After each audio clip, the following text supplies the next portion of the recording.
अनंत कोटी ब्रह्मांड नायक राजाधिराज योगीराज परब्रह्म भगवान श्री स्वामी समर्थ महाराज, या मार्गाचे प्रणेते ब्रह्मभूत परमपूज्य पिठले महाराज, सद्गुरू परमपूज्य दादासाहेब आणि तुम्हा सर्वांचे श्रद्धेयस्थान प्रातस्मरणीय परमपूज्य गुरुमाऊली यांच्या चरणी आपण सर्व सेवेकऱ्यांच्या वतीनं त्रिवार मुजरा.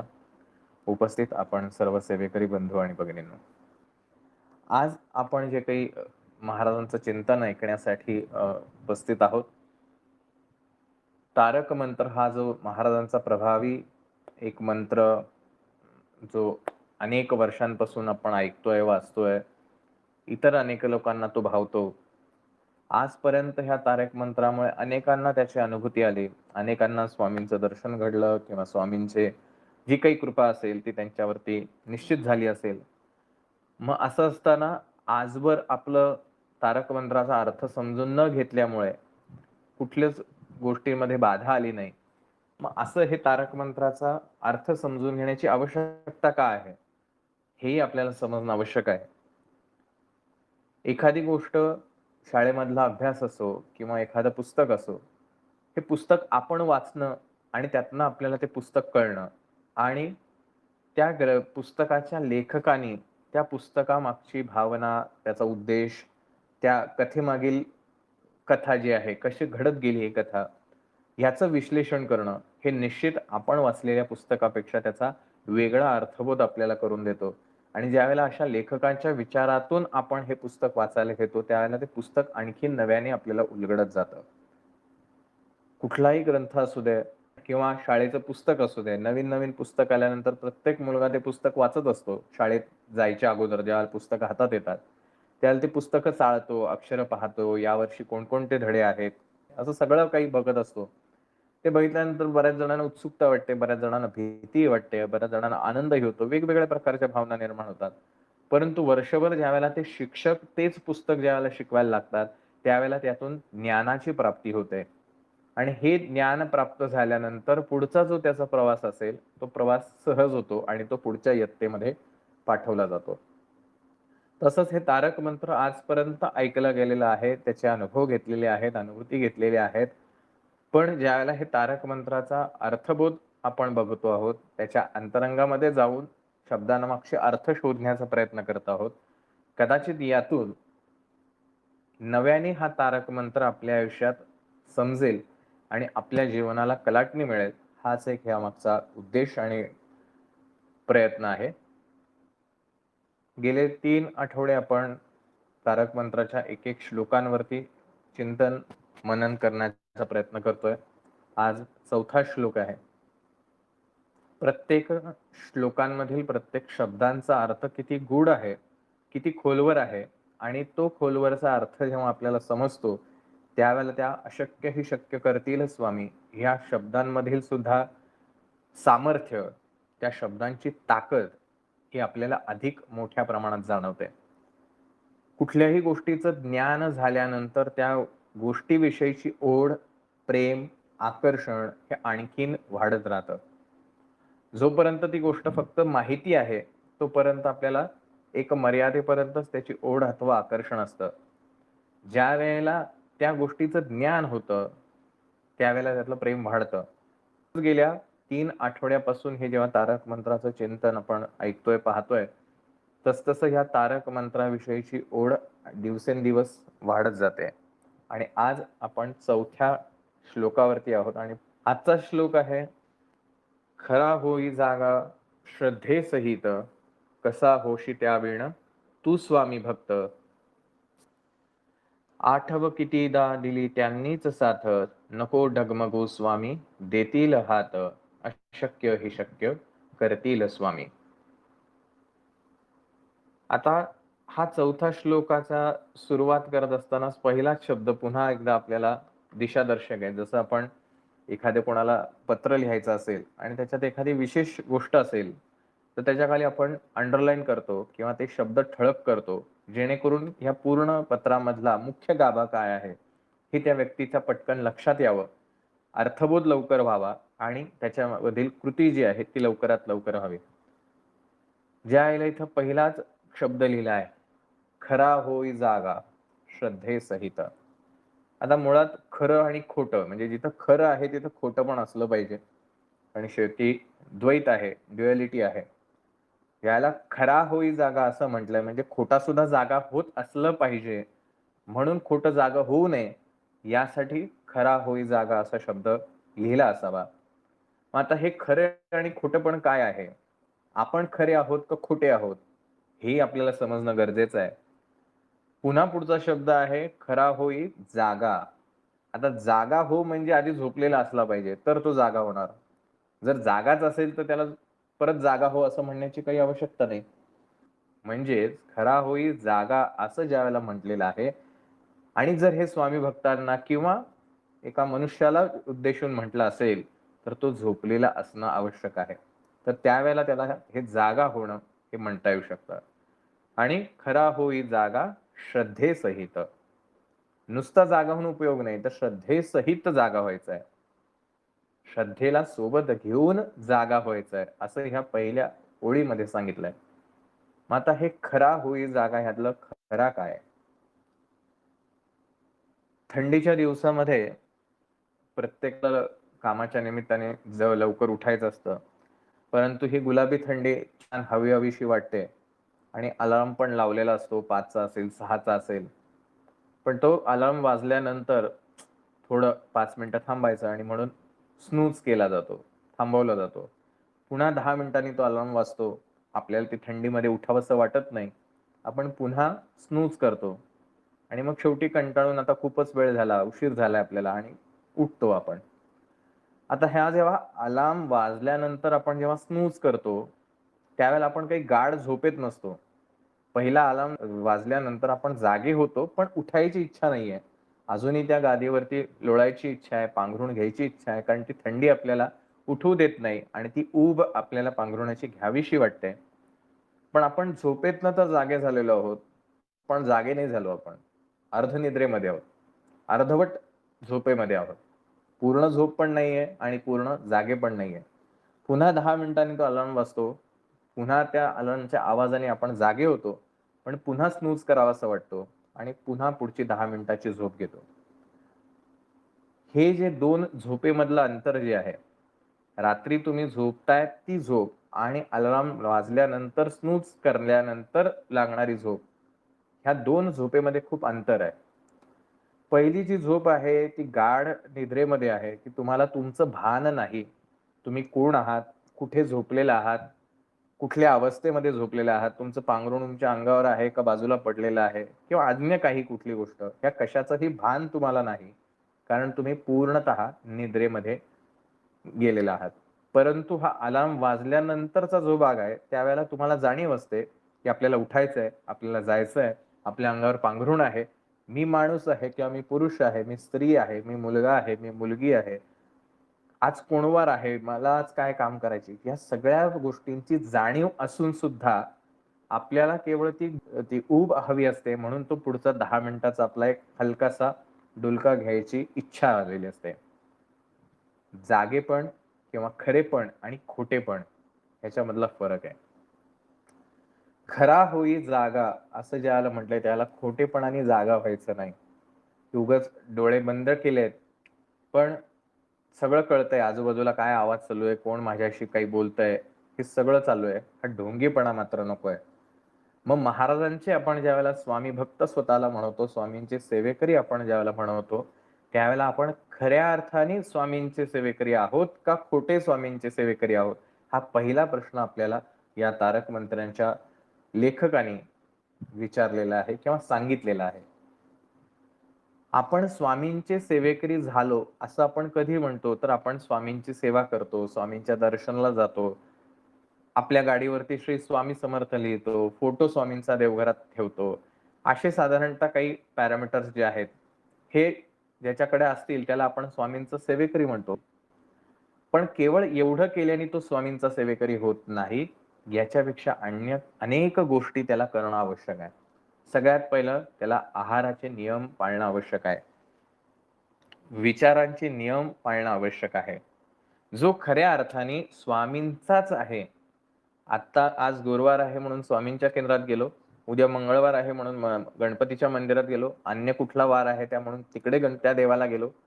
माझी श्रद्धा जर अशी विभागलेली असेल की कुठला तरी देव माझं काम करेल, तर तो खरा होई जागा होत नाही. तो अजूनही अर्धवट झोपेमध्ये, की त्याला हे समजत नाही. श्री स्वामी समर्थ हे अनंत कोटी ब्रह्मांडाचे नायक आहेत आणि सर्व देवांमध्ये तेच बसलेले आहेत. तुम्ही जर प्रासंगिक किंवा वारानुसार त्या देवांना वाटून घेत असाल, तर तुम्ही अजूनही अर्धवट स्वामींचे सेवेकरी आहात आणि अशांना खरं जागं होण्याची गरज आहे. आता हे खरं जागं होण्यासाठी कसं जागं होणार, तर ह्यासाठी आपल्याला ज्ञानाची आवश्यकता आहे, की मला स्वामींचं ज्ञान होणं आवश्यक आहे. स्वामी कोण आहेत? त्यांची शक्ती किती आहे? ते काय करू शकतात? त्यांचं रूप, स्वरूप काय आहे? अशा अनेक गोष्टींचं मला त्यांचं ज्ञान होणं आवश्यक आहे. तेव्हा मी खऱ्या अर्थाने त्यांचा खरा, की जो सच्चा आहे, कट्टर आहे, निष्ठावान आहे, असा सेवेकरी घडू शकतो. माझं काम होतंय तोपर्यंत मी स्वामींचा, माझं काम नाही झालं, की मी आता काही केंद्रात जात नाही, हा काही खरा स्वामी सेवेकरी नाही. मी मुळात केंद्रात जातो ते माझं काम होण्यासाठी जरी असलं, तरी माझं काम होणं अथवा न होणं हे सर्वस्व मी स्वामींवर सोपवून दिलेलं आहे आणि म्हणून मी स्वामींची सेवा करतो, हा भाव मनात असला पाहिजे. त्यामुळे काम झालं तरी स्वामींचीच कृपा, नाही झालं काम तरीही स्वामींचीच कृपा. स्वामींचे चरण मी कधीही सोडणार नाही, हा भाव ज्याच्या मनात आहे तो खरा आहे. जो कुठल्यातरी जे काही त्याला आकर्षण असेल, मग त्याच्या दुःखांपासून मुक्ततेचं आकर्षण असेल, चमत्कारांचं आकर्षण असेल, प्रसिद्धीचं आकर्षण असेल, अन्य कशाचंही आकर्षणापोटी जो स्वामींकडे आलेला आहे, तो तेवढी गोष्ट जोपर्यंत त्याला मिळते तोपर्यंत तो स्वामींचा होईल, त्याच्यानंतर काही स्वामींचा राहू शकत नाही. आपल्याला स्वामींचे खरे सेवेकरी व्हायचे आहे आणि हे खरे होण्यासाठी अंतर्मनापासून, शरीराने नाही.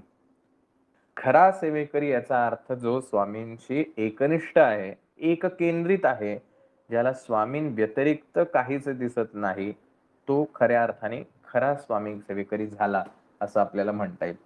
ज्याची वृत्ती जी आहे, मनातली जी भावना आहे, ही भावना सात्विक झालेली आहे. जो कोणाचाही राग, द्वेष, मत्सर, लोभ मनामध्ये ठेवत नाही, असा स्वामींचा सेवेकरी खरा आहे असं म्हणता येईल. जो स्वामींची जपमाळ तर ओढतोय, परंतु मनामध्ये राग आहे किंवा कसल्या तरी गोष्टीचा स्वामींवरतीच द्वेष करतोय, की काय तुम्ही माझं काम नाही केलं, सगळ्यांची कामं झाली, माझंच मात्र होत नाही. अनेक वेळेला असं होतं, अनेक सेवेकऱ्यांच्या बाबतीत असं होतं. जे आहे ते स्वामींचं आहे. या वृत्तीनं मला काम करायचं आहे. ही सेवा जी काही मी करतोय, ते मला काहीतरी मिळावं स्वामींकडे म्हणून करत नाही. स्वामींनी मला एवढं दिलंय भरभरून, आता ती उत्तीर्ण नव्हे तव उपकारा. मी त्यांच्या उपकारातून उत्तीर्णच होऊ शकत नाही. ते उपकार फेडू शकत नाही. म्हणून हा एक कृतज्ञतेचा भाव म्हणून मी ही सेवा करतोय. ही वृत्ती मनामध्ये असली पाहिजे. त्यामुळे सेवाभाव एवढाच मनामध्ये असला पाहिजे. या व्यतिरिक्त कोणताही भाव आपल्या मनामध्ये असता कामा नये. कारण स्वामींचं करणारे, स्वामींच्या दर्शनासाठी जाणारे अनेक लाखो करोडो भक्त आहेत. या संपूर्ण पृथ्वीवरती अनेक लोक आहेत, ज्यांची आपल्याला कल्पना सुद्धा नाही. फक्त महाराष्ट्रात नाही, फक्त भारतात नाही, भारताच्या बाहेर सुद्धा अनेक देशांमध्ये स्वामींचे सेवेकरी आहेत. या सगळ्या लोकांना स्वामी महाराजांची अनुभूती आहे. अशांमध्ये आपल्याला खरा भक्त होण्याचा प्रयत्न करायचा आहे. खरा होई जागा श्रद्धेसहित. जागं तर व्हायचंय, पण कसं व्हायचंय जागं? श्रद्धेसहित व्हायचंय. श्रद्धा म्हणजे काय? श्रद्धा म्हणजे विश्वास, दृढ विश्वास, डळमळीत नाही. श्रद्धा, विश्वास हा तुमचा स्वतःवरती पण असला पाहिजे. तुम्हाला ज्या अर्थी मनुष्य योनीमध्ये महाराजांनी जन्माला घातलंय, महाराज तुमच्याकडनं काही सेवा करून घेतायत. पारायणाची असो, मंत्र जपाची असो, आरतीची असो, अन्य कुठल्याही गोष्टींची असो. याच्या मागे महाराजांचं निश्चित काहीतरी कारण असलंच पाहिजे. म्हणून महाराज हे माझ्याकडनं सगळं करून घेतायत. हा विश्वास महाराजांवर असला पाहिजे. स्वतःवरती विश्वास असला पाहिजे. माझं मुळात अस्तित्व काय?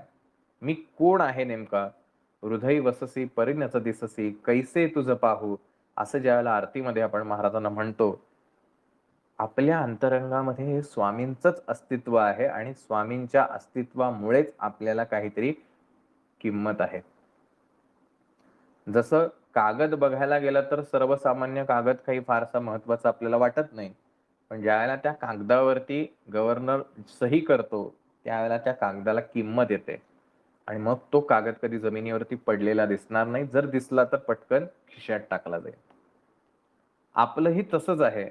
आपल्या पाठीमागं, आपल्या नावामागं श्री स्वामी समर्थ सेवेकरी हे बिरुद लावलंय म्हणून आपल्याला काहीतरी जगाच्या बाजारात इतरांपेक्षा थोडी जास्ती किंमत आहे. अन्यथा आपणही कागदच आहोत. आपलं मूळ अस्तित्व हे कागदाचंच आहे.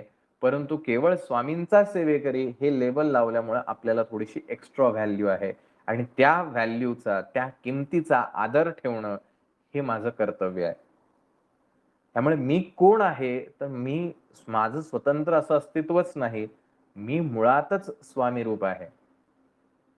म्हणजे क्षणोक्षणी आपण स्वामींचे व्हायला पाहिजे. बऱ्याच वेळेला सेवेकरी प्रश्न विचारतात, की नित्यसेवा करायला वेळ होत नाही. नित्यसेवा कधी करायला पाहिजे? त्यासाठी नेमकी योग्य वेळ कोणती? महाराजांनी आपल्याला सेवा करण्यासाठी 24 तास दिलेत. 24 तास गुणिले 60 मिनिटं. प्रत्येक तासाला 60 मिनिटं आहेत. प्रत्येक मिनिटाला 60 सेकंद आहेत. आणि साधारणतः एका मिनिटामध्ये माणूस 12 ते 18 ते 20 पर्यंत श्वास घेत राहतो. एका मिनिटाला. अशी 60 मिनिटं आपल्याकडे आहेत. 60 गुणिले कमीत कमी 12. 720 वेळेला. 720 क्षण आपल्याकडे आहेत, ज्यावेळेला आपण श्री स्वामी समर्थ, श्री स्वामी समर्थ हे म्हणू शकतो. असं 720 गुणिले 24 एवढा वेळ स्वामींनी आपल्यासाठी दिलाय. बाळा, तुम्ही एवढ्या वेळेमध्ये कधी सेवा करा. कारण या प्रत्येक श्वासागणिक स्वामींचं अस्तित्व आपल्याला जाणवायला हवं. आणि हे जाणवणं, ह्याचं ज्ञान होणं आणि ह्याच्यावरती विश्वास असणं ही आहे श्रद्धा. श्रद्धा कोणावरती आहे? श्रद्धा एखाद्या दगडातल्या मूर्तीवर नाही, एखाद्या चित्रातल्या फोटोवरती नाही. श्रद्धा आहे ती अस्तित्वावरती. त्या फोटोमध्ये असलेल्या चैतन्यामध्ये, स्वतःमध्ये असलेल्या स्वामींच्या सत्य स्वरूपावरती श्रद्धा असणं आवश्यक आहे. तुम्ही जगातल्या 33 कोटी देवांवरती श्रद्धा ठेवत असाल, परंतु स्वतःचं अस्तित्व ज्या परमेश्वरामुळे आहे त्याच्यावरतीच विश्वास ठेवत नसाल, तर तो 33 कोटी देवांवरचा विश्वास काय कामाचा? एखाद्या शेंदूर लावलेल्या दगडामध्ये देव आहे ही आपली श्रद्धा असते, हा विश्वास असतो. मग आपलं चालतं बोलतं शरीर, हे सतत विचार करणारं मन, प्रचंड शक्ती असलेली, प्राणशक्ती असलेलं हे शरीर किंवा हे संपूर्ण आपलं अस्तित्व या पंचकोशांनी व्यापून गेलेलं, पंचतत्वांनी बनलेलं या शरीरावरती, या मनावरती किंवा यामध्ये असलेल्या चैतन्यावरती, स्वामींच्या शक्तीवरती आपला विश्वास, आपली श्रद्धा आहे का? मागच्या आपण ओवीमध्ये बघितलं होतं, वसे अंतरी ही स्वामी शक्ती कळू दे. की ही स्वामी शक्ती तुझ्याच अंतरंगामध्ये वसलेली आहे, याच्यावरती तुझा विश्वास आहे का? आणि हा जर स्वतःमध्ये असलेल्या स्वामी शक्तीवर तुझा विश्वास नसेल, तर जगातल्या इतर कुठल्याही ठिकाणावर, देवावर, फोटोवर, दगडामध्ये तुझा विश्वास उरणार नाही. जो काही विश्वास आहे तो केवळ बाह्य दिखावा आहे. म्हणून खरा होई जागा श्रद्धेसहित. की जोपर्यंत ह्या खोट्या गोष्टींच्या मागे धावणार आहेस, तोपर्यंत तू जागाच होऊ शकणार नाहीस. तू झोपेत असणार आहेस आणि तुला स्वप्नामध्ये अनेक स्वप्न, आपल्याला चित्रविचित्र स्वप्न पडत असतात. चांगली असतात, वाईटही असतात. आपण कुठेतरी फिरायला जातो, कधी पाण्यात असतो, कधी साप आपल्या समोर येतो. या सगळ्या गोष्टींना आपण घाबरतो, कारण आपल्याला ते सगळं खरं वाटत असतं. तसंच आपण जर हा खोटा विश्वास, खोटी श्रद्धा जर अशा ठिकाणी घेऊन जगत असू, तर आपण हे त्या स्वप्नातल्याच सारखे होऊ, की ह्या सगळ्या खोट्या गोष्टींवरच आपण जास्ती घाबरत जाऊ किंवा त्याचाच जास्ती आनंद घेत जाऊ. आणि म्हणून आपल्याला सत्य काय आहे, ह्या सत्याचं ज्ञान होणं आवश्यक आहे. हा सत्यावरती विश्वास होणं आवश्यक आहे. म्हणून खरा होई जागा श्रद्धेसहित असं ह्या पहिल्या ओळीमध्ये आपल्याला सांगण्यात आलंय, की हा जोपर्यंत विश्वास तुम्हाला येणार नाही, माझं कसं होणार? माझं माझं ही समस्या सुटेल का? माझा हा प्रश्न सुटेल का? इतरांचं बघा किती छान झालंय. हे सतत चिंतन ज्यावेळेला तुम्ही करताय, त्यावेळेला प्रत्येक क्षणाला तुम्ही स्वामींना हेच सांगताय, की "स्वामी माझा तुमच्यावर अविश्वास आहे. तुम्ही हे करूच शकत नाही." हे प्रत्येक क्षणाला आपण स्वामींना सांगतोय आणि स्वामींच्या समोर गेल्यानंतर, त्यांच्या तसबिरी समोर गेल्यानंतर त्यांना आपण प्रार्थना करतो, की "स्वामी महाराज माझं काम होऊ द्या." म्हणजे काही क्षणांसाठी, काही मिनिटासाठी आपण स्वामींना विनंती करताना म्हणतोय, की "स्वामी माझं हे काम होऊ द्या." पण दिवसभरात ज्या वेळेला चिंतन करतोय, जे चिंतन करताना स्वामी महाराज हे साक्षी भावानं हे सगळं पाहतायत. सर्वाधी साक्षीभूतम असं आपण स्वामी चरित्रात म्हणतो, की ह्या प्रत्येक गोष्टीला विटनेस कोण आहे? साक्षीदार कोण आहे? तर सर्वात प्रथम स्वामी महाराज तुम्ही आहात. जे माझ्या मनात विचार करतोय त्या सगळ्याला साक्षी भावाने विटनेस स्वरूपात तुम्ही पाहतात. तुम्ही प्रत्यक्ष कृतीमध्ये सहभागी नाही. तुम्ही त्या मनामध्ये येणाऱ्या विचारांमध्ये सहभागी नाही. परंतु तुम्ही साक्षी भावाने ह्या सगळ्या गोष्टींकडे पाहत आहात आणि मी ज्यावेळेला हे माझं काम होणार नाही, माझं कसं होईल, हेच कसं होईल, इतरांची सगळी कामं झालेत, हा नियम मला माझं काम होऊ देणार नाही. हे सगळे ज्यावेळेला मी विचार करतोय, त्या वेळेला मी स्वामी महाराजांना सांगत असतो, "स्वामी महाराज माझा तुमच्यावरती अविश्वास आहे. माझी तुमच्यावर अश्रद्धा आहे." मग असा अश्रद्धा असलेला व्यक्ती स्वामी महाराजांचा खरा सेवेकरी असू शकत नाही. तो खोटा सेवेकरी आहे, जो वरवर दाखवतोय, "महाराज माझा तुमच्यावर खूप विश्वास आहे, पण मनातून घाबरलेला आहे." आणि म्हणून स्वामी महाराज म्हणाले, "भिवू नकोस, मी तुझ्या पाठीशी आहे." तू जोपर्यंत घाबरतोयस, तोपर्यंत तू माझं अस्तित्व विसरतोयस, माझ्या अस्तित्वाकडे कानाडोळा करतोयस किंवा दुर्लक्ष करतोयस. ज्या दिवशी तू माझ्या अस्तित्वाकडे लक्ष द्यायला लागशील, त्यावेळेला तुझ्यातली भीती आपोआप गळून जाईल. म्हणून तुझं लक्ष जर कोणाकडे असायला हवं, तर ते माझ्याकडे असलं पाहिजे, ना की बाह्य घडणाऱ्या घटनांकडे असलं पाहिजे. काय व्हायचंय माझ्या आयुष्यात, कुठला माझा आजार आहे, कुठलं माझं काम अडलेलं आहे, असू दे ना. कितीही असलं तरी जोपर्यंत स्वामी शक्ती तुमच्या सोबत आहे, तोपर्यंत या जगात अशी कोणतीही शक्ती नाही, जी स्वामी शक्ती पेक्षा जास्त ताकदवर आहे. मग का घाबरायचं? मग ही जोपर्यंत मनातली भीती जात नाही, तोपर्यंत आपण खऱ्या अर्थाने जागे होणार नाही. जसं स्वामी चरित्रात आपण ती कथा वाचतो ब्रह्मचारी बुवांची. ब्रह्मचारी बुवा वेद, उपनिषद अनेक गोष्टींचा, पुराणांचा त्यांचा अभ्यास असतो. प्रकांड पंडित असतात आणि म्हणून तो राजा जो आहे त्यांना वेदचर्चा घडवण्यासाठी किंवा वेदांवरती काय म्हणूया आपण मार्गदर्शन करण्यासाठी त्यांच्या महालात बोलवतो आणि तेव्हा त्या ब्रह्मचारी बुवांना असं कळतं, की इथं अक्कल स्वामी समर्थ म्हणून कोणतरी एक अवली आहे किंवा एक संन्यासी आहे, जो इथल्या लोकांना चमत्कार दाखवतो किंवा त्यांना काही गोष्टी सांगतो. म्हणून ते ब्रह्मचारी बुवा महाराजांची परीक्षा बघायला येतात, की खरंच हा संन्यासी तेवढा त्याला ज्ञान आहे का?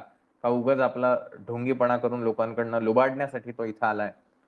म्हणून ते ब्रह्मचारी बुवा स्वामी महाराजांच्या इथे येतात आणि महाराजांना विचारतात, "महाराज ब्रह्मपदतदाकार होणं हे कसं आहे? याच्याबद्दल तुम्ही माहिती सांगावी." आणि महाराज काही नाही नुसते हसत बसतात. जोरजोरात हसत राहतात. त्यांना काही कळत नाही. ते म्हणतात, की कदाचित त्यांना प्रश्न कळला नसेल. शब्द जड आहेत. पुन्हा प्रश्न विचारतात. पुन्हा महाराज हसतात. ते ब्रह्मचारी बुवा सगळ्यांना म्हणतात, की "अरे हा वेडा माणूस आहे. ह्याच्या कुठे तुम्ही नादी लागताय? हा ढोंगी आहे." आणि असं सगळीकडे ते सांगून महाराज काही प्रत्युत्तर देत नाहीत आणि रात्रीच्या वेळेला झोपल्यानंतर त्या बुवांना स्वप्न पडतं. स्वप्नामध्ये विंचू दिसतात आणि ते विंचू त्यांच्या अंगावरती चढलेत असं दिसतात आणि ते पूर्ण घामाघूम होतात. प्रत्यक्ष हे घडतंय का? तर अजिबात नाही. स्वप्नामध्ये हे घडतंय आणि स्वप्नामध्ये ते विंचू बघितल्यानंतर घाबरगुंडी उडते यांची. पूर्ण अंग जे आहे ते शरीर जे आहे ते घामाने व्यापून जातं आणि ते तसेच भीतीने उठतात. शेजारी जे त्यांचे सहकारी किंवा शिष्य आहेत, ते बघतात काय झालं ते म्हणे असं-असं स्वप्न पडलं. तो सगळा घाम पुसून घेतात. ते म्हणतात त्यांना, "अहो स्वप्न होतं, घाबरू नका, परत झोपा." म्हणून पुन्हा झोपतात आणि दुसऱ्या दिवशी महाराजांकडे पुन्हा येतात आणि पुन्हा तोच प्रश्न विचारतात. महाराज म्हणतात, "अरे स्वप्नामध्ये विंचू बघितल्यानंतर तू एवढा घामाघूम झालास आणि तू काय ब्रह्मपदाची गोष्ट करतोयस? म्हणजे जी गोष्ट अस्तित्वात नाही, जी गोष्ट खोटी आहे, त्याची तुला एवढी भीती वाटते सत्यामध्ये आणि त्याच्यामुळे तू घामाघूम होतोयस आणि तू कुठल्या ब्रह्मपदाच्या गोष्टी करतोयस. हे ब्रह्म पाहायचं किंवा ब्रह्माचा अनुभव घ्यायचा म्हणजे काय? तर हे सत्याचा अनुभव घ्यायचा. सत्य काय आहे? ह्याचा अनुभव घ्यायचा आहे. म्हणून महाराज म्हणले, ब्रह्मपद तदाकार होणे, हे नव्हे सोपे बोलणे, यासी लागती कष्ट करणे, फुकट हाता न्यायचे. हे सहज साध्य नाही, फुकट कोणाला येईल एवढं नाही. त्यासाठी तेवढी साधना, एवढी बैठक, विचारांची बैठक असणं आवश्यक आहे.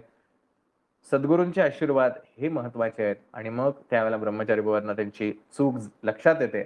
महाराजांच्या चरणावर जातात, महाराज चुकलो, मला पोटाशी धरा. आणि खऱ्या अर्थाने महाराज त्यांच्यावर कृपा करतात आणि पुढील गोष्टी त्यांच्या कायमस्वरूपी महाराजांचे सेवेकरी होतात.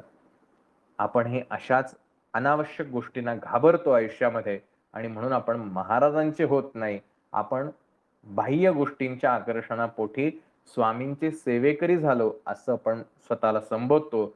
पण तारक मंत्र आपल्याला सांगतो की खरा होई जागा श्रद्धेसहित. हे खोटेपण टाकून स्वामींचं मूळ स्वरूप, सत्य स्वरूप जाणून तू खऱ्या अर्थाने स्वतःवरती विश्वास ठेवून, स्वतःवरती म्हणजे स्वतःचं नाव किंवा स्वतःचं अस्तित्व, शरीर ह्याच्यावरती विश्वास नाही. या शरीरामध्ये, या मनामध्ये सत्य स्वरूपात विराजमान असलेल्या स्वामी महाराजांवर विश्वास ठेवून तू जर कर्म केलंस तर तुझं प्रत्येक कर्म हे तुझ्या उद्धाराचंच असेल. खरा होई जागा श्रद्धेसहित, कसा होशी त्याविण तू स्वामी भक्त. आणि जोपर्यंत तू हे करणार नाहीस तोपर्यंत तू स्वामी भक्त कसा होशील? तुला जर स्वामी भक्त, स्वामी सेवेकरी स्वतःला म्हणायचं असेल तर तुला हे खऱ्यापणाने जागा व्हावंच लागेल. श्रद्धा पूर्ण तीव्र तुझी झालीच पाहिजे. तरच तुझ्या आयुष्यात तू स्वामी सेवेकरी आहेस असं तुला म्हणता येईल. कदाचित म्हणायचीही गरज नाही. तुझ्या बाह्य गोष्टींवरनं, अंतर्मनातील सगळ्या गोष्टींवरनं, तुझ्या व्यक्तिमत्वावरनं समोरचाच माणूस म्हणेल की हा स्वामींचा सेवेकरी दिसतोय. म्हणून जर आपल्याला स्वामी भक्त म्हणायचं असेल, स्वामींचा सेवेकरी म्हणायचं असेल तर आपल्याला खऱ्या अर्थाने जागं व्हावं लागेल. श्रद्धेसहित स्वामींवर प्रचंड विश्वास ठेवून, सत्य स्वरूपाचं ज्ञान घेऊन, जागृत होई आत्मया रामा, अनामा सचित सुख घनधामा. हे आहे सत्य स्वरूप. हा आत्मया राम जो आहे, हे स्वामी स्वरूप जे आतमध्ये बसलेलं आहे, आत्म्यारूपी, ह्याचं ज्ञान मला घेणं आवश्यक आहे. तर मी खऱ्या अर्थाने स्वतःला स्वामी भक्त म्हणवू शकतो. तेव्हा माझी श्रद्धा बळकट होईल.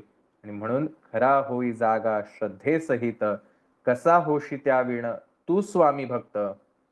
आठव कितीदा दिला त्यांनीच हात. का बरं आठवायचं? आपण बऱ्याचदा म्हणतो बघा, एखाद्या व्यक्ती म्हणलं, काय देवा आठवण नाही माझ्या इतक्या दिवसात. अहो तुम्हाला विसरलोच नाही तर आठवण कशाला काढायची? म्हणजे आपण विसरतो तेव्हा आपल्याला आठवण काढण्याची आवश्यकता येते. आठव कितीदा दिला त्यांनीच हात. आपण विसरलो आहोत. आजवरच्या आपल्या आयुष्यात जे काही आपलं आयुष्य आहे, एवढ्या आयुष्यामध्ये महाराजांनी किती क्षणांना आपल्याला साथ दिली. कुठल्या कुठल्या संकटातून आपल्याला त्यांनी बाहेर काढलंय हे आपण विसरलो आहोत. आणि म्हणून आज आपल्या आयुष्यात आलेल्या संकटाला आपण घाबरलो आहोत. मागचा इतिहास आपण विसरलो आहोत आणि म्हणून आपल्याला भविष्य घडवता येत नाही. काल जे घडलंय ते पुन्हा होईल का ह्याच्याबद्दल मला शाश्वती नाही. याबद्दल मी साशंक आहे. म्हणून माझ्या मनात भीती आहे. आणि म्हणून ते म्हणतायत की आठव कितीदा दिला त्यांनीच. आठवून बघ. एकदा कधीतरी शांत बसा. आठवा आयुष्यामध्ये स्वामींनी तुमच्या कशा कशा गोष्टी बदलून टाकल्यात. तुमच्याही नकळत तुमचं आयुष्य कसं बदलून गेलंय एकदा शांत बसून आठवा. काय होतं तुमचं अस्तित्व आणि स्वामींची सेवा करायला लागल्यापासून अस्तित्व काय बदललं हे एकदा आठवून बघा, जे तुम्ही विसरलाय. आज तुम्ही संकटात आहात, तुम्हाला उद्याचा अंधार दिसतोय. कसं होणार आहे माझं मला माहित नाही. किती दिवस झाले जॉब नाहीये मला, कसा जॉब लागणार आहे माहित नाही. डॉक्टर सांगतायत हा असा असा आजार आहे, कदाचित मृत्यू सुद्धा तुमचा येऊ शकतो, माहित नाही पुढचा क्षण कसा असेल. अनेक गोष्टींची भविष्याबद्दलची चिंता मला सतावते. माहित नाही मला पुढे काय होणार आहे. एकदा शांत बसून आठवा, स्वामींनी मला काय, कसं, कधी, केव्हा, किती दिलंय. आठवा, स्वामींनी तुम्हाला किती वेळेला हाताने तरुण नेलेलं आहे. अगदी तुम्ही बुडायला आला होता, नाकातोंडात पाणी गेलं होतं, आता मृत्यू समोर दिसत होता. अनेक अशी संकट तुमच्या आयुष्यात त्याही वेळेला येऊन गेलीत, ज्या वेळेला तुम्हाला असं वाटलं होतं की संपलं, आता माझं काही होत नाही. त्यावेळेला महाराजांनी तुम्हाला कसं तरुण नेलंय, आठवा. हे विसरलो आहोत आपण आणि म्हणून मनात भीती आहे. जर आपण विसरलो नसतो, तर आपण आजही घाबरलो नसतो. काही नाही, संकट चालूच राहणार. माझे महाराज आहेत ना माझ्यासोबत. ते नेतील मला सांभाळून. कसंही नेऊ दे. सगळा समाज माझ्या विरोधात बोलतोय. अनेक गोष्टींनी तुम्हाला सतत टोमणे मारत राहतील. घरातले सुद्धा. बाहेरचेच असं नाही, घरातले सुद्धा आपल्याला नावं ठेवतात. वेळ प्रसंगी, "अरे, तू एवढी स्वामींची सेवा करतो, काही उपयोग नाही तुझ्या सेवेचा. तुझं प्रारब्ध एवढं वाईट आहे, तुझं नशीब इतकं वाईट आहे, स्वामी सुद्धा ते बदलू शकत नाहीत." असे कित्येक प्रकारची दूषणं आपल्या आजूबाजूची लोकं आपल्याला देत राहतात. त्यावेळेला शांत बसून आठवायचं फक्त. आजवर स्वामींनी आपल्याला कसं तारलंय, कसा हात दिलाय प्रत्येक संकटाला, हे आठवायला आपल्याला सांगितलंय. आठव कितीदा, कितीदा दिलंय तुला. एकदा नाही, दोनदा नाही, कितीदा दिलंय. प्रत्येक क्षणाला, प्रत्येक प्रसंगाला तुला स्वामींनी तरुण नेलंय. कारण तू जरी स्वामींना विसरला असलास, तू जरी सेवा करत असलास किंवा नसलास, स्वामींचा मात्र तू बाळच आहेस. त्यामुळे प्रत्येक संकटातनं त्यांनी तुला तारून नेलंय. तू एकदा फक्त शांत बसून आठव. आणि ज्यावेळेला हे आठवशील, त्यावेळेला तुला कळेल, की माझ्या आयुष्यात स्वामींचं अस्तित्व किती महान आहे. डोळ्यातनं पाणी येईल आणि जागा होशील श्रद्धेसहित. येस, माझे स्वामी माझ्या सोबत आहेत. ते नक्कीच माझा हा प्रश्न दूर करतील. जे काही संकट असेल, जी समस्या तुम्हाला वाटत असेल, जे अज्ञान तुमच्या डोक्यात असेल, ते सगळं अज्ञान स्वामी महाराज घालवायला बसले आहेत. पण स्वामी महाराज हे फक्त चमत्कारासाठी नाहीत. स्वामी महाराज हे आपल्याला का आठवायला लावतायत? कारण स्वामी महाराज आपल्याला सत्य स्वरूपाकडे घेऊन जाण्यासाठी आपल्याला आठवायला सांगतायत. कोण तुझ्या आयुष्यात मदतीला आलं होतं? आजूबाजूची माणसं नाही उभी आली आहेत तुझ्या आयुष्यात. तुझ्या आजूबाजूला जी माणसं आहेत, ही माणसं तुझ्या संकटकाळी नव्हती तुला मदतीला आली होती. मदतीला आला होतास तूच स्वतः. ज्यावेळेला तू माझ्याकडे आला होतास आणि मला पूर्ण शरण जाऊन, "स्वामी महाराज वाचवा, मला या संकटातनं दूर करा. मला ह्यातनं बाहेर काढा," अशी विनंती मला शरण येऊन केली होतीस. सगळं विसरून, स्वतःची बुद्धी पण काम करत नव्हती, कसं होणार माहीत नाही आणि माझ्याकडे शरण आला होतास. बघ तुझ्या आयुष्यात काय घडलं होतं चमत्कार. मग आज का तू इतरांवर विसंबून राहतोयस, की हा माझं काम करेल, तो माझं काम करेल आणि लाचार होऊन त्यांच्याकडे धावत चाललायस. तुझं काम तर स्वामी महाराज करणार आहेत हे एकदा आठव. त्यांच्यावरती पूर्ण विश्वास ठेव, त्यांच्यावरती पूर्ण श्रद्धा ठेव, जागा हो. मग तुझ्या आयुष्यात तुला जे हवंय ते होणार आहे. आपण शांतता गमावून बसलोय. सतत अशांत आहोत आपण. सतत भविष्याची चिंता करतोय, भूतकाळाची चिंता करतोय, मुलाबाळांची चिंता करतोय, मोठ्यांची चिंता करतोय, सतत चिंता करतोय. आणि ह्या चिंतेने आपल्या मनात सगळे विचारांचं काहूर माजलंय. म्हणून सेवेला जरी बसलो तरी हे विचार सतत चालू राहतात. एका ठिकाणी मन लागतच नाही आणि इतकं मन धावतंय त्याला शांत बसायला आपण वेळच दिला नाही. मग हे शांत बसण्यासाठी आठव कितीदा दिला त्यांनी. हे आठवावं लागेल. हे आठवण्यासाठी तुला शांत बसावंच लागेल. शांत बसायचं, डोळे बंद करायचे आणि आपला भूतकाळ आठवायचा. स्वामींनी मला कसा हात दिलाय. स्वामींनी मला प्रत्येक संकटातनं कसं बाहेर काढलंय, हे मला आठवण्यासाठी शांत व्हावं लागेल.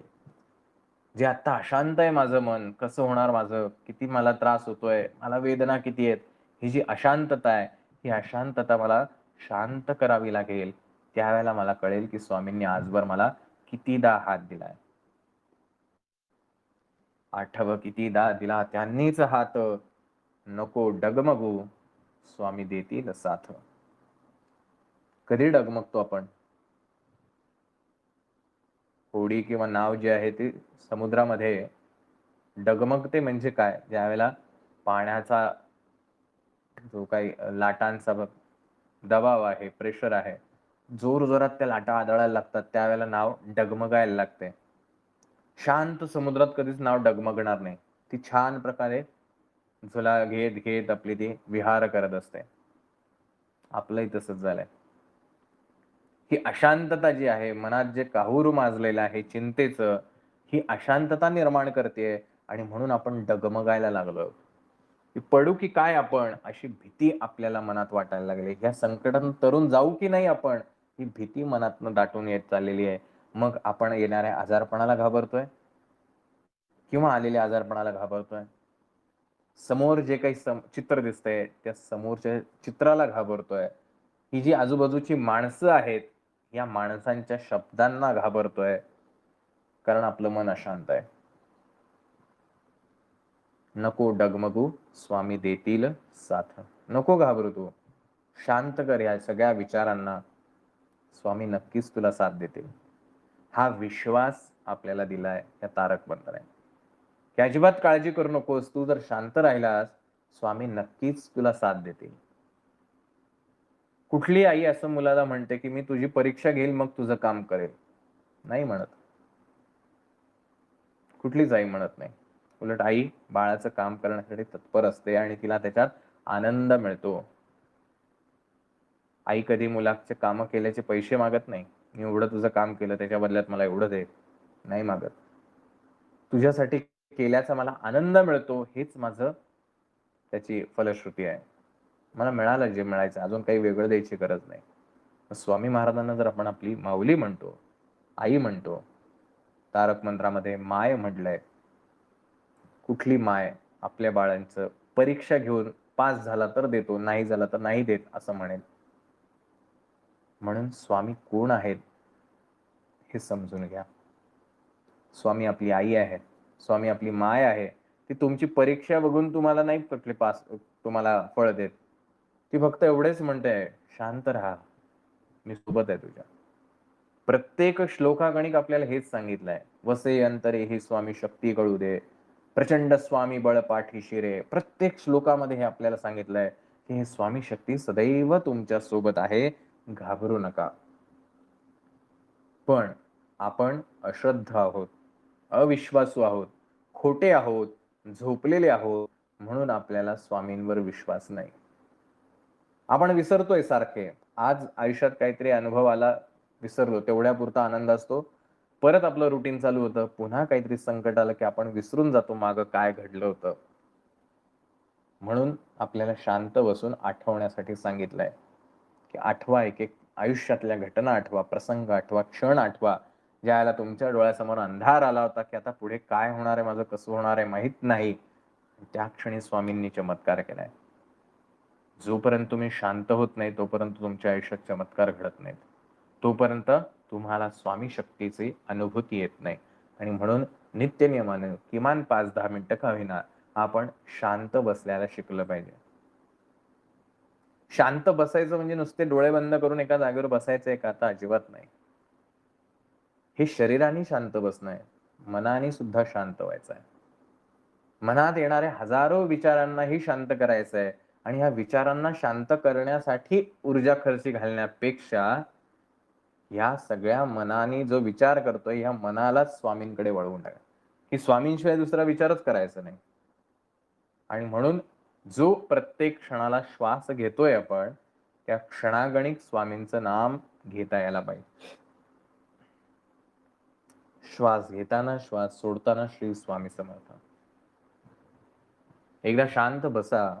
आपण किती वेळेला एका मिनिटात श्वास घेतोय, श्वास सोडतोय आठवा, मोजा. आणि हा प्रत्येक श्वास घेताना आणि सोडताना आपण श्री स्वामी समर्थ म्हणू शकतो का? किंवा श्वास घेताना श्री स्वामी आणि सोडताना समर्थ असं नामजप आपल्याकडनं होऊ शकतं का? अगदी 24 तास नाही जमलं.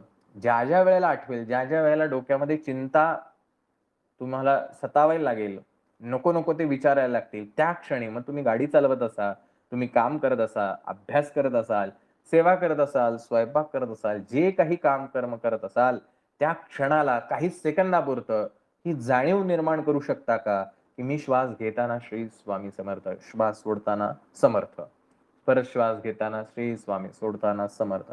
असं किमान 15-20 सेकंद तरी मी करू शकतो का? किमान. कुठेही. ज्या क्षणी तुम्हाला चिंता डोक्यात येईल, भीती वाटेल, त्या क्षणाला ही जाणीव निर्माण करा, की मी हा श्वास घेतोय, त्यावेळेला मला श्री स्वामी म्हणायचं आणि श्वास सोडतोय, त्याला समर्थ म्हणायचं. एवढंच करा. पुढच्या सेकंदामध्ये तुमचं मन शांत झालं असेल आणि स्वामी शक्ती तत्परतेने तुमच्या समोर आली असेल, आणि ती तुम्हाला जे काही अभिप्रेत असेल ती गोष्ट घडलेली असेल, तुम्हाला शांत करून टाकेल, तुम्हाला त्या चिंतेपासून दूर करून टाकेल, तो विचार मनातला चिंतेचा घालवून टाकेल. आणि हे तेव्हा तेव्हा करा ज्या ज्या वेळेला तुम्हाला भीती वाटेल, ज्या ज्या वेळेला नको असलेले विचार डोक्यात येईल, त्या त्या वेळेला करा. 24 तास तुमच्या हातात आहेत. तुम्हाला हवी तेव्हा तुम्ही स्वामींची सेवा करू शकता. नित्यसेवा आपल्याला करणं आवश्यकच आहे. त्यासोबत उरलेला वेळ सुद्धा स्वामींशीच आपला जोडला जावा, यासाठी हा छोटासा एक उपक्रम जरूर आपण करू शकता. आणि ह्याला कुठलंही बंधन नाही, वेळेचं बंधन नाही, ठिकाणाचं बंधन नाही, कुठली नियमावली नाही. कारण श्वास घ्यायला कुठले नियम आहेत? आपण असं कधी केलंय? बूट घातले, आता श्वास नाही काय घ्यायचा. आपण आता कुठेतरी दुसरीकडे आलोय, श्वास नाही घ्यायचा. असं करतो आपण? नाही, श्वास सतत चालू असतो. त्या क्षणाला जिथे कुठे याल, जेव्हा अगदी ब्रश करताना असेल, अंघोळ करताना असेल, श्री स्वामी समर्थ. स्वयंपाक करताना चमच्याने हलवताय भाजी, श्री स्वामी समर्थ. किती 5-10 सेकंद लागतात. वेळ किती लागते? 10 सेकंद खूप झाले. 10 सेकंदात 2-3 वेळा तर नक्कीच आपण श्री स्वामी समर्थ म्हणू शकतो. बघा काय फरक पडतो तुमच्या आयुष्यात. आणि मग स्वामी देतील साथ, अशक्य ही शक्य करतील स्वामी. जर तुम्हाला तुमच्या आयुष्यात अशक्य ही शक्य स्वामींनी करावं अशी अपेक्षा असेल, तर तुम्हाला हे करणं आवश्यक आहे. कसा होशी त्याविण तू स्वामी भक्त. त्याशिवाय तू काही स्वामी भक्त होऊ शकत नाही. आणि म्हणून आपल्याला हे स्वामी भक्त व्हायचं असेल, तर एवढं आपल्याला करावंच लागेल. अन्यथा स्वामी महाराज आपल्याला म्हणतील, ब्रह्मपद तदाकार होणे हे नव्हे सोपे बोलणे, यासी लागती कष्ट करणे, फुकट हाता नयेची. अहो, साधी एखादी चित्रकलेची कला शिकायची असेल, तरी सुद्धा त्याला काहीतरी कोर्स करावा लागतो, एकाग्रतेने अभ्यास करावा लागतो. तो ब्रश कसा फिरवायचा हे कळलं पाहिजे. एखादं संगीत शिकायचं असेल, तर त्यासाठी सुद्धा परीक्षा द्याव्या लागतात. एकाग्रतेने ती आर्ट शिकावी लागते. ही सुद्धा आर्टच आहे स्वामींची सेवा करणं. ही सुद्धा एक कलाच आहे. मग ही कला शिकायची असेल, तर थोडीशी मेहनत तर करावीच लागेल. फुकट हाता न यायची. फुकट काही येणार नाही, की नाही, नाही मी काहीच करणार नाही, मात्र मला स्वामींनी सगळं द्यावं. काही मिळणार नाही. मग तुम्हाला हे जर हवं असेल, तर तुम्हाला हे करावंच लागेल. त्याशिवाय तुम्ही स्वामी भक्त म्हणू शकत नाही. आणि पुन्हा स्वामी चरित्र आपल्याला सांगता, आम्ही आहोत स्वामी भक्त, मिरवू नये लोकात, जयासी भक्तीचा दंभ व्यर्थ, निष्फळ भक्ती तयाची. एका बाजूला आपल्याला सांगितलंय, खरा होई जागा श्रद्धेसहित, कसा होशी त्याविण तू स्वामी भक्त. जोपर्यंत आपण खऱ्या अर्थाने श्रद्धेसहित जागे होत नाही, तोपर्यंत आपण स्वामी भक्त म्हणू शकत नाही. आणि मी आहे स्वामी भक्त हे मिरवायचं पण नाही, अन्यथा हे सगळं निष्फळ जाईल. हे सगळं कळून सुद्धा शांत बसायचं. आजकाल आपण सोशल मीडियाच्या जगामध्ये जगतो. आपण जेवायला गेलो हॉटेलमध्ये, की लगेच सोशल मीडियावर अपडेट. कुठं फिरायला गेलो, की सोशल मीडियावर अपडेट. ते टाकल्यानंतर किती लाईक्स आले, किती व्ह्यूज आले, किती काय झालं, ह्या सगळ्यांमध्ये आपण अडकलेले आहोत. इथं महाराज म्हणतायत, की तू जरी स्वामी भक्त झाला तरी कोणाला सांगायला जायचं नाही. स्वामी भक्ती सांगायची, पण मी किती श्रेष्ठ आहे हे नाही सांगायचं. त्या लाईक्सच्या मागे बघा मला असा अनुभव आला, आता तो माझा अनुभव ऐका. त्या लाईक्सच्या मागे नाही धावायचं तुम्हाला. शांत राहायचं आहे. या स्वामी शक्तीशी सतत जोडत राहायचं आहे. कारण तुम्हाला आज जर एका थेंबात ही ताकद कळली असेल, तो अथांग समुद्र आहे. अनंत कोटी ब्रह्मांड नायक आहेत. अथांग आहे त्यांच्याकडे. किती घ्याल तेवढं कमी आहे. जेवढं आयुष्यभर जरी त्यांच्याकडनं आपल्याला खूप काही मिळालं, तरी सुद्धा आपण कोरडेच राहू. कारण ज्ञान हे एवढी मोठी गंगा आहे त्यांची, की आपल्याला एका जन्मात काय अनेक जन्मांमध्ये सुद्धा पूर्ण होणार नाही. त्यामुळे उद्देश हा आहे, की ह्या माऊलींच्या मुखातून आलेल्या गोष्टीतून आपल्याला स्वामी महाराज कळतील. आणि स्वामी महाराज जर आपल्याला सगळ्यांना समजले आणि खऱ्या अर्थाने आपण जर स्वामींचे झालो, तर आपण स्वामी भक्त होऊ. की आपण आधी अभ्यास करायला पाहिजे. अभ्यास, सेल्फ स्टडी करायला पाहिजे. स्वतः त्यातनं चिंतन करायला पाहिजे. त्यातनं काहीतरी आपण शोधलं पाहिजे. ते अभ्यासक झाल्यानंतर मग आपण उपासक व्हायला पाहिजे. उपासना आपली वाढवायला पाहिजे. आपली साधना वाढवायला पाहिजे. सेवा वाढवायला पाहिजे. आणि मग ह्याची सिद्धता झाल्यानंतर प्रचारक आणि प्रसारक व्हायला पाहिजे. मग इतरांनाही सांगायला पाहिजे, की तुम्ही सुद्धा स्वामी सेवा करा. त्यामुळे आधी आपल्याला अभ्यास करणं आवश्यक आहे. स्वामी महाराज समजून घेण्याचा हा एक प्रयत्न आहे. तो प्रयत्न आपण त्या पद्धतीने केला तर नक्कीच आपल्याला स्वामी महाराज भेटतील. फक्त वाचन जर केलं तर फक्त शब्दांचा बोध होईल. आणि जर इग्नोर केलं तर आपलं चाललंय आयुष्य तसंच चालू राहील. फरक काय होणार आहे? एवढ्या कमी वेळेमध्ये आपल्याला जर हा सगळा प्रवास गाठायचा असेल, तर आता चालत राहून उपयोग नाही. पळावं लागेल. पळत असू तर आपल्याला गाडी पकडावी लागेल. गाडीत पकडत बसलेलो असू तर आपल्याला फ्लाइट पकडावं लागेल, जेणेकरून फास्ट आपण स्वामी महाराजांकडे पोहोचू. इच्छा आपली आपली आहे. जेवढं लवकर ज्याला स्वामींकडे पोहोचायचं असेल, स्वामींचं व्हायचं असेल, स्वामीरूप व्हायचं असेल, त्याला तेवढ्या गतीनं पळावंच लागेल. वेळ किती आपल्या हातात हा फक्त स्वामींनाच माहिती आहे. त्यामुळे प्रत्येक क्षण स्वामींचा होण्यासाठी आपण प्रयत्न करूया. हेच या तारक मंत्राचा आपला अर्थबोध आहे. त्यामुळे खऱ्या अर्थाने श्रद्धेसहित आपल्याला जागं व्हायचंय. ढोंगीपणा करायचा नाही, की मी जागाच आहे असं खोटं-खोटं बोलायचं नाही. प्रत्यक्ष जागं व्हायचं, की येस मला हे कळलंय स्वामीरूप काय आहे. मनापासून कळलेलं आहे. कोणाला दाखवण्यासाठी मी सेवा करत नाही. या भावनेनं मी ही सेवा करतोय. मी हे सत्य स्वरूप मला समजलेलं आहे. तर मी खऱ्या अर्थाने स्वामींचा भक्त किंवा स्वामींचा सेवेकरी स्वतःला म्हणवू शकतो. मला हे सगळ्या गोष्टी करत असताना माझ्या मनातली भीती काढण्यासाठी माझ्या आयुष्यात आजवर स्वामी महाराजांनी कितीदा साथ दिलेली आहे ते आठवावं लागेल आणि ती आठवल्यानंतर माझी जी डगमग होतीये, डळमळीत होतंय मन, ते शांत करावं लागेल. कारण स्वामी मला नक्कीच साथ देणार आहेत. कशासाठी साथ देणार आहेत? अशक्य ही शक्य करण्यासाठी स्वामी महाराज मला साथ देणार आहेत. अशा प्रकारे हा तारक मंत्र आपल्या नित्य जीवनात उतरवण्यासाठी क्रमाने आपलं जीवन बदलून टाकण्यासाठी तुम्ही आहात तसेच दिसणार आहात. काही वेगळं काहीतरी तुमचा चेहरा अजिबात होणार नाही. पण तुमचं व्यक्तिमत्व निश्चित बदलणार आहे. तुमचे विचार बदलणार आहेत. तुमची कृती बदलत राहणार आहे आणि या सगळ्यातून तुम्ही स्वतः आत्मस्वरूप तुमचं जाणल्यामुळं, हे ज्ञान समजल्यामुळं पूर्णतः आतून बाहेरून बदलत जाणार आहात आणि एकदा का ही गोष्ट घडली, मग फक्त आनंदी आनंद आहे. जसं आपण त्यावेळेला मी कासवासारखं त्याच्यावर प्रेम करतो, नंतर माकडासारखं प्रेम करतो आणि सगळ्यात शेवटी ज्यावेळेला त्याला ह्या सगळ्या गोष्टींचं जाणीव होते, ज्ञानप्राप्ती होते, त्यावेळेला तो माझ्यासोबत माशासारखा विहार करतो. म्हणजे मी आता त्याला पकडून धरत नाही. तो उलट माझ्यासोबत बागडत असतो, आनंदाने विहार करत असतो.